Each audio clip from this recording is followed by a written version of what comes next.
মৃত ব্যক্তির পক্ষ থেকে কোরবানি করা যায় কিনা, যদি করা যায় তাহলে ওই মৃত ব্যক্তির কবরে সওয়াব পৌঁছাবে কিনা। মৃত ব্যক্তির পক্ষ থেকে কোরবানি করা যায় এবং জীবিতরা মৃত ব্যক্তির তরফ থেকে কোরবানি করলে সেটার সওয়াব মৃত ব্যক্তির আমলনামায় জমা হবে ইনশাআল্লাহ তাআলা।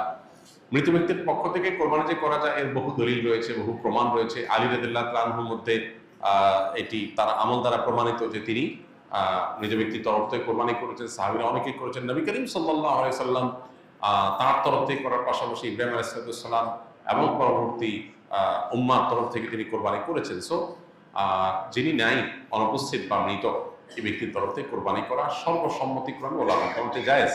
তবে হাম্বলী মাযহাব ওলামা কেরামের অনেকের মত হলো জীবিতদের সাথে যুক্ত করে মৃতদেরটা করা জায়েজ, যেটা রাসূল আকরাম সাল্লাল্লাহু আলাইহি ওয়াসাল্লাম করেছেন। আর অন্যান্য ওলামা একরাম, হানাফি মাযহাব ওলামা একরাম সহ অন্যদের মত হলো যে এরকম কোনো শর্ত নাই, বরং আপনি জীবিত ব্যক্তির তরফ থেকে একটা নাম, একটা তরফ থেকে একটা শরীক, আবার মৃতের তরফ থেকে একটা শরীক অথবা একটা পশু আলাদা করে কোরবানি করতে পারেন, কোনো অসুবিধা নেই।